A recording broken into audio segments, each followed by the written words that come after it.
നമസ്കാരം. മല്ലു ഫുട്ബോളിൻ്റെ മറ്റൊരു വീഡിയോയിലേക്ക് എല്ലാവർക്കും സ്വാഗതം. അങ്ങനെ 2009 ശേഷം ആർസണൽ വീണ്ടും ചാമ്പ്യൻസ് ലീഗിൻ്റെ സെമി ഫൈനലിലേക്ക് എത്തിയിരിക്കുകയാണ്. ഒരു നീണ്ട കാത്തിരിപ്പിനാണ് ആർസണൽ ഇപ്പോൾ വിരാമം വിട്ടിട്ടുള്ളത്.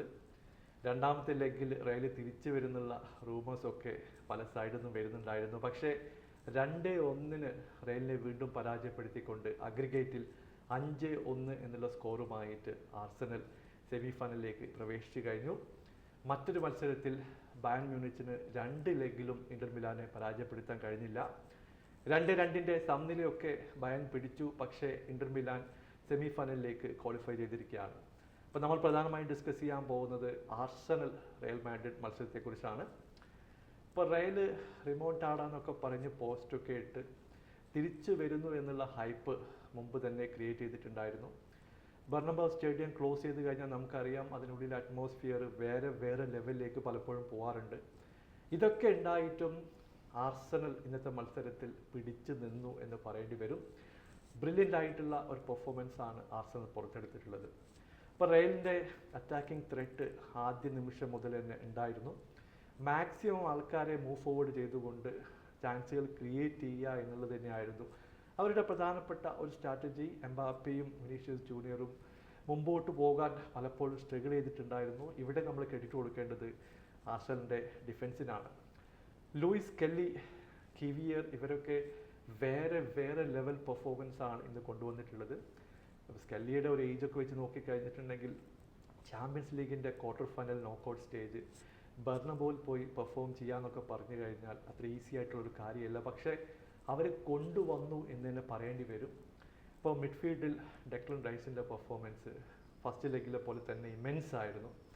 നമ്മൾ മെറീനോയുടെ കാര്യം എടുത്തു പറയേണ്ടതുണ്ട്. കാരണം ആർസണൽ ഒരു സ്ട്രൈക്കർക്ക് വേണ്ടി മൂക്കുകൊണ്ട് ഇക്ഷ വരച്ചുകൊണ്ടിരിക്കുകയാണ്. ആ സമയത്താണ് മെറീനോയെ ഒരു ഫോർവേഡായിട്ട് ആർസണൽ പരീക്ഷിക്കുന്നത്. ഇന്നത്തെ മത്സരത്തിൽ കിഡിലം അസിസ്റ്റുകളാണ് മെറീനോ പ്രൊവൈഡ് ചെയ്തിട്ടുള്ളത്. വളരെ വിഷണറി ആയിട്ടുള്ള ഒരു പെർഫോമൻസ് പുള്ളി കൊണ്ടുവന്നു എന്ന് പറയേണ്ടി വരും. സാക്ക ഇഞ്ചുറി കഴിഞ്ഞ് തിരിച്ചു വന്നതിന് ശേഷം പുള്ളിയുടെ ഒരു ഇമ്പാക്റ്റ് വ്യക്തമായിട്ട് തന്നെ കാണുന്നുണ്ട്. ഇന്ന് കളിയുടെ ആദ്യഘട്ടത്തിൽ ആർസണലിന് ഒരു പെനാൽറ്റി കിട്ടിയിട്ടുണ്ടായിരുന്നു. ഇവിടെ അസെൻസിയോ പോസ്റ്റിൽ വെച്ചിട്ട് ഒരു ഫൗൾ നടത്തുന്നു. ഓൺഫീൽഡ് റഫറി ഇത് പെനാൽറ്റി അനുഭവിച്ചില്ല. പക്ഷേ വാർ ഇൻ്റർവ്യൂൻ ചെയ്തു. ആർസണലിന് ഒരു ഏർലി പെനാൽറ്റി കിട്ടി. സാക്കയാണ് പെനാൽറ്റി എടുത്തത്. പക്ഷേ ഇവിടെ കോട്ടുവായുടെ ഒരു ബ്രില്യൻ്റ് ആയിട്ടുള്ള സേവാണ് നമ്മൾ കണ്ടത്. ആ പെനാൽറ്റി അത്ര വെടിപ്പായിട്ടുള്ള ഒരു പെനാൽറ്റി അല്ലായിരുന്നു. അത് സേവ് ചെയ്തുകൊണ്ട് ഒരു മൊമെൻ്റും ഒക്കെ കൊണ്ടുവരുന്നത് നമ്മൾ പ്രതീക്ഷിച്ചു. പക്ഷേ ഒന്നും നടന്നില്ല. അതിനുശേഷം 1-2 ഷോട്ടുകൾ സാക്കയുടെ സൈഡിൽ നിന്നുണ്ടായിരുന്നു. അതും കോട്ടുവായുടെ സൈഡിൽ നിന്ന് ഒരു ബ്രില്യൻ്റ് ആയിട്ടുള്ള സേവുകളാണ് നമ്മൾ കണ്ടത്.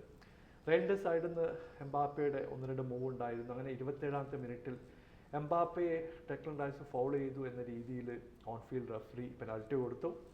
എന്നാൽ വാർ ഇൻ്റർവ്യൂൻ ചെയ്ത് ചെക്ക് ചെയ്തു, ഇത് പെനാൽറ്റി അല്ല. അങ്ങനെ ഡിസിഷൻ ഓവർടേൺ ചെയ്യുന്ന ഒരു സിറ്റുവേഷൻ വന്നു. പിന്നീട് 1-2 ഹാഫ് ചാൻസുകളൊക്കെ റയൽ ക്രിയേറ്റ് ചെയ്തു. പക്ഷേ അത് വേണ്ട രീതിയിൽ എക്സിക്യൂട്ട് ചെയ്യാൻ അവരെ കൊണ്ട് കഴിഞ്ഞിട്ടില്ല എന്ന് പറയേണ്ടി വരും. ഫസ്റ്റ് ഹാഫിൽ 2 ടീമുകളും 0-0 എന്ന നിലയിൽ മുമ്പോട്ട് പോയി. സെക്കൻഡ് ഹാഫിലാണ് സാക്കക്ക് മറ്റൊരു ചാൻസ് കിട്ടുന്നത്. ഇവിടെ മെറീനോയുടെ ഒരു പെർഫോമൻസ് നമ്മൾ എടുത്തു പറയുന്നുണ്ട്. പുള്ളി കൊടുത്തിട്ടുള്ള ഒരു പാസ് വളരെ സിമ്പിളായിട്ടുള്ളൊരു പാസ്സാണ്. സാക്കയുടെ ഒരു പെർഫെക്റ്റ് റണ്ണും കൂടി വരുമ്പോൾ അദ്ദേഹത്തിൻ്റെ ഫിനിഷും എടുത്തു പറയേണ്ടതുണ്ട്.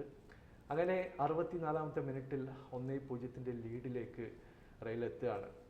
പിന്നീട് നമ്മൾ കണ്ടത് ഒരു വലിയൊരു ഡിഫെൻസീവ് മിസ്റ്റേക്കാണ്. ഇപ്പോൾ സലീബെ പോലത്തുള്ള ഒരു പ്ലെയറുടെ സൈഡിൽ നിന്ന് നമ്മൾ എക്സ്പെക്ട് ചെയ്തിട്ടുണ്ടായിരുന്നില്ല. ഇവിടെ ഡേവിഡ് റായ കൊടുത്തിട്ടുള്ള ഒരു പന്ത്, അത് ശരിക്കും പറഞ്ഞാൽ വിനീഷ്യസ് ജൂനിയർ പോയി പുള്ളിയെ പ്രസ് ചെയ്യുന്നു.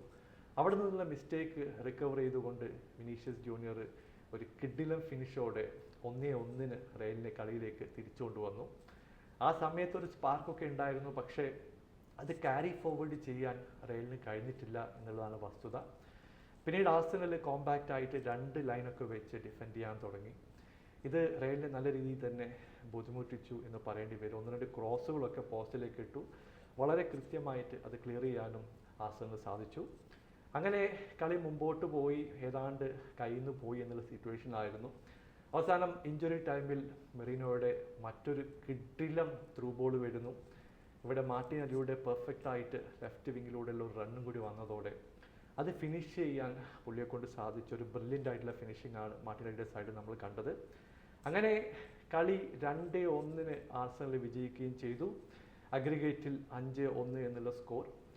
Brilliant performance from Arsenal. അപ്പോൾ സെമി ഫൈനലിലേക്ക് പ്രവേശിച്ചുകൊണ്ട് 2 മത്സരങ്ങൾ കൂടി കളിച്ചു കഴിഞ്ഞാൽ ഈ വർഷത്തെ ചാമ്പ്യൻസ് ലീഗിൻ്റെ സെമി ഫൈനലിലേക്ക് ആർസണൽ എത്താൻ പറ്റും എന്നുള്ള പ്രതീക്ഷയിലാണ് ഫാൻസും പ്ലെയേഴ്സൊക്കെ. എന്തായാലും യങ് പ്ലെയേഴ്സൊക്കെ നല്ല രീതിയിൽ തന്നെ പെർഫോം ചെയ്യുന്നുണ്ട്. ഇത് ആർട്ടറ്റയെ സംബന്ധിച്ചിടത്തോളം വളരെ നല്ലൊരു പോസിറ്റീവ് റിസൾട്ടാണ്. ഇപ്പോൾ റയൽ എന്ന അധികായകൻ പലപ്പോഴും ഇതുപോലുള്ള സിറ്റുവേഷനിൽ തിരിച്ചു വരാറുള്ള ഒരു റയൽ മാഡ്രിഡ് ടീം മുമ്പുണ്ടായിരുന്നു. പക്ഷേ ഇന്ന് അത് എക്സിക്യൂട്ട് ചെയ്യാൻ അൻസലോട്ടിക്കും പ്ലേയേഴ്സിനും കഴിഞ്ഞിട്ടില്ല എന്നുള്ളത് വസ്തുതയാണ്. നിങ്ങളുടെ അഭിപ്രായം താഴെ അറിയിക്കുക. പുതിയൊരു വീഡിയോയുമായി വീണ്ടും കാണാം. Thank you so much for watching. Bye for now.